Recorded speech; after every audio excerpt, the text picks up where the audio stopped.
run NGOs, like cattle doing their own thing. Right. Would you maybe like to answer a few questions for us, please, Frank? I'm putting this forward on behalf of Tea Time for Change. Right.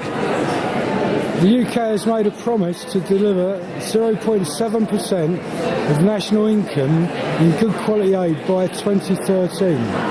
Will you support this promise by voting for the legislation when it is tabled? Yes, I don't think it even needs legislation, to be honest. I think all it needs is for the government to find the money and make it available. And I've always been in favour of it, and I'm always surprised, as the cake demonstrates, that we're just talking about 0.7%, because it's not a lot. Have you any suggestions of what they could do a cut on that would create that percentage? Well, I think we've got to get a lot of money out of the worldwide finance industry, which is living off the backs of all of the rest of us. Constant people in the city, people in Wall Street, people on the French bourse and such like, they're all basically thieving money from the rest of us and doing very little for it. We're liking that answer. Would you like to give a more clear There's someone else got a question on this? Second question, Sister Barbara. Yes, Mr. Barbara. It's about getting in touch with the Chancellor to make sure that he puts his money where his mouth is, so to speak. And I think keeping the momentum going. I know it's difficult now because of the times we're living in, and people at home say you should have to keep the money at home, But I think it's imperative for us really to keep on supporting and to make sure it's transparent and that we know where the money is going really. That's the big problem, I think.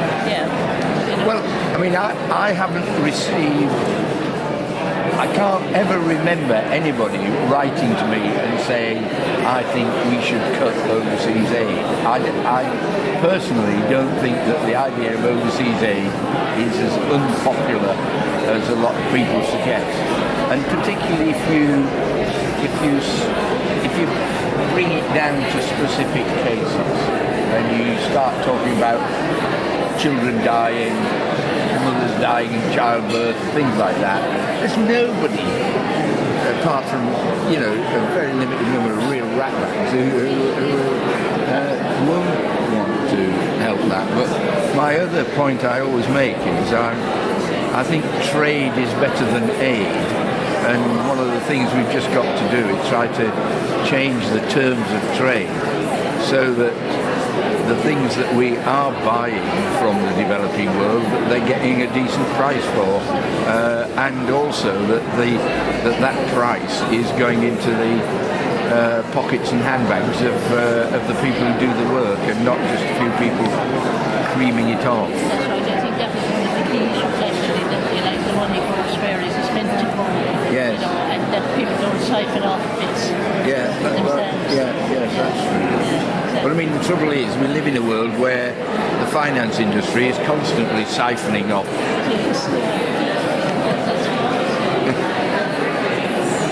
Somebody referred to a banker to me a few days ago as a wealth creator.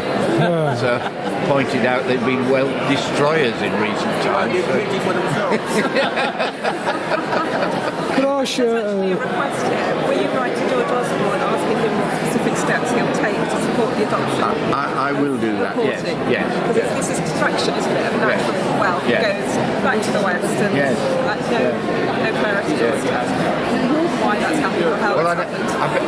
For ages and ages, I've been, as Claire knows, I've been promoting people buying things from South Africa.